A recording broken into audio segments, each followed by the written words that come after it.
আজি মই উপস্থিত আছোঁ ধুবুৰী জিলাৰ পাণবাৰীত আৰু পাণবাৰীৰ ৰাষ্ট্ৰীয় ঘাইপথৰ কাষতে বিভিন্ন বাঁহ বেতৰ সামগ্ৰী বনোৱা দোকান ইতিমধ্যে দেখিবলৈ পোৱা গৈছে আৰু মই কিছু সামগ্ৰিক পৰিৱেশ দেখুৱাম। এয়া হৈছে ধুবুৰী জিলাৰ পাণবাৰীৰ বাঁহ বেতৰ যি সামগ্ৰী আছে, বাঁহ বেতৰ সামগ্ৰী যি বনায় সেই দৃশ্য মই দেখুৱাই আছোঁ। আৰু এই বাঁহ বেতৰ বিভিন্ন সামগ্ৰী বনাই তেওঁলোকে কিন্তু স্বাৱলম্বন হৈছে আৰু ইয়াতে কেইবাটাও দোকান আছে। এই দোকানীসমূহ এই বাঁহ বেতৰ কামেই কৰে আৰু বিভিন্ন সামগ্ৰী তেওঁলোকে তৈয়াৰ কৰে। আৰু কিছু কথা জানিবলৈ মই যত্ন কৰিম, ইয়াতে যি দোকানী আছে তেওঁলোকৰ পৰা এই কথা জানিম যে তেওঁলোকে কি ধৰণে এই কাম কৰি আছে, কিমান দিনৰ পৰা কৰি আছে, তেওঁলোকে কি সুবিধা পাইছে, কি সুবিধা পোৱা নাই, বা তেওঁলোকৰ কিমানজন কৰ্মচাৰী কাম কৰি আছে। মই পোনে তেওঁৰ ওচৰলৈ গৈছোঁ। দাদা, আপোনাৰ ওচৰলৈ আহিছোঁ, কি ক'ব? যিহেতু দেখা গৈছে যে ধুবুৰী জিলাৰ এই পাণবাৰীত বিভিন্ন কেইবাটাও দোকান আছে আপোনালোকৰ এই বাঁহ বেতৰ যি শিল্প, আপোনালোকে বিভিন্ন সামগ্ৰী তৈয়াৰ কৰে। এই সামগ্ৰী তৈয়াৰ আপোনালোকে কিমানটা দোকান আছে বা আপুনি কিমান বছৰৰ পৰা ইয়াত কৰি আছে? মই ইয়াতে 17 বছৰৰ পৰা কাম কৰি আছোঁ। 17 বছৰৰ পৰা চলি আছোঁ টুকটাক কৰি। আপোনাৰ নাম কি? মোৰ নাম মোহাম্মদ লালচান আলী। আপোনাৰ ঘৰ ইয়াতেই? মোৰ ইয়াতে। এই কৰিয়ে আপুনি এই ব্যৱসায় কৰি আছে আপুনি? অঁ, এই ব্যৱসায়। কি কি সামগ্ৰী আপোনালোকে তৈয়াৰ কৰে? চব বস্তু ধৰক বেতৰ চোফা ছেট, বেতৰ লাইট ষ্টেণ্ড, বেতৰ টাব, বাঁহৰ ফ্ৰুট বাস্কেট, জাপি, এই চব বস্তুৱে আৱিষ্কাৰ কৰোঁ। প্ৰথমে মই জানিবলৈ বিচাৰিম যে এই বাঁহ বেত আপোনালোকে ক'ৰ পৰা আনে? ইয়াতে স্থানীয়ভাৱে পোৱা যায় না বাহিৰৰ পৰা আনিব লগা হয়? বাহিৰৰ পৰা আনিব লগা, অৰুণাচলৰ পৰা আহে মালটো। আমি নানো, আমাক আনি দি যায়। না আপোনালোকে অৰ্ডাৰ কৰিলে আপোনালোকক আনি দি যায়? অঁ, আমাক অৰ্ডাৰ কৰাৰ পাছতে আনি দি। কিমান মান আনে আপোনালোকে? এনে ধৰক 20-40 হাজাৰ টকাৰ মানৰ মাল আনো বা 50 হাজাৰ টকাৰ মালো আনো কেতিয়াবা। ইয়াতে আপোনালোকে নিজে হাতেৰে তৈয়াৰ কৰে? অঁ, আমাৰ নিজে হাতেৰে তৈয়াৰ কৰোঁ। কেইজন কৰ্মচাৰী আছে আপোনালোকৰ? আমি 3জন।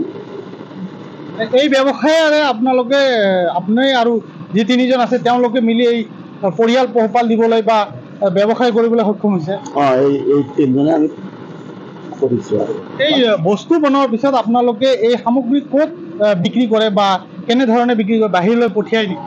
বাহিৰত নপঠাওঁ, আমাৰ ইয়াত লোকেলতে বিক্ৰী হয়। ওচৰতে BSF কেম্প আছে, তেখেতলোকে লয়, তেখেতলোকে বাহিৰত লৈ যায় আৰু আমাৰ লোকেলতে ভাল এটা বিক্ৰী পাতা হয়। আৰু যিহেতু আপোনালোকৰ হস্তশিল্প, হস্তনিৰ্মিত বস্তু, এই আপোনালোকৰ বিভাগীয় তৰফৰ পৰা কিবা সুবিধা পাইছেনে?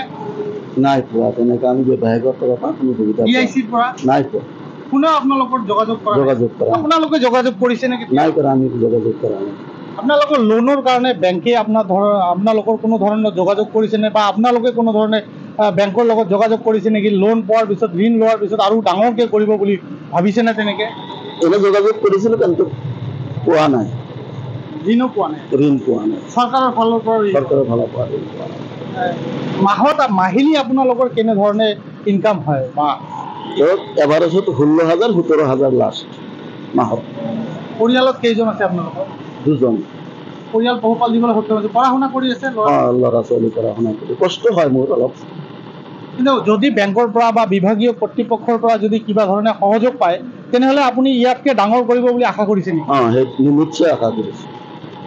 ধন্যবাদ জনাইছোঁ আপোনাক। হয়, নিশ্চয় ক'ব লাগিব, এয়া তেওঁলোকে কিন্তু কোনো ধৰণৰ বিভাগীয় তৰফৰ পৰা কিন্তু কোনো ধৰণৰ তেওঁলোকে সহযোগ পোৱা নাই বা লোনো পোৱা নাই তেওঁলোকে, যাৰ ফলত কিন্তু সৰুকৈ দোকান কৰিব লগা হৈছে। কিন্তু এই সৰু দোকান কৰিয়ে তেওঁলোকে পৰিয়াল পোহপাল দিবলৈ সক্ষম হৈছে। লগতে 3জনকৈ কৰ্মচাৰী আছে, তেওঁলোকেও কাম কৰি আছে। মই সামগ্ৰিক পৰিৱেশ দেখুৱাইছোঁ যে এই ধৰণে তেওঁলোকে বাঁহ বেতৰ কাম কৰি কিন্তু বিভিন্ন সামগ্ৰী তৈয়াৰ কৰে। এই ধৰণেই তেওঁলোকে কাম কৰি আছে ৰাতিপুৱাৰ পৰা আৰু তেওঁলোকেও পৰিয়াল পোহপাল দিবলৈ সক্ষম হৈছে। মই কিছু কথা জানিবলৈ তেওঁলোকৰ পৰা যত্ন কৰিম। দাদা, কি ক'ব? আপোনালোকৰ এয়া কাম কৰি আপোনালোকৰ পৰিয়াল পোহপাল দিবলৈ চলে? কোনো ৰকম চলে। আপোনালোকে হাজিৰাত কাম কৰে না কণ্ট্ৰেক্টত? কণ্ট্ৰেক্টত। কেনেকুৱা ধৰণৰ আপোনালোকে মাহিলী হয়? বা মাহিলী মোটামুটি ধৰক 15,000 মান। কি কি সামগ্ৰী তৈয়াৰ কৰে আপোনালোকে? বাঁহৰ, বেতৰ, চেয়াৰ, টেবুল, চব গোটেই। পৰিয়ালত কেইজন আছে আপোনালোকৰ? 3জন। 3জন আছে। চলিবলৈ চলি আছে আৰু টুকটাক চলে। কেনেকুৱা কষ্ট আপোনালোকে এই বনোৱাত? বনোৱাটো কষ্ট হয়।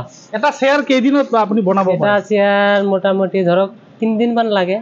এটা চেয়াৰ বনাওঁতে এনেকুৱা সময় লাগে? আপুনি কি জানে কাম কৰিবলৈ?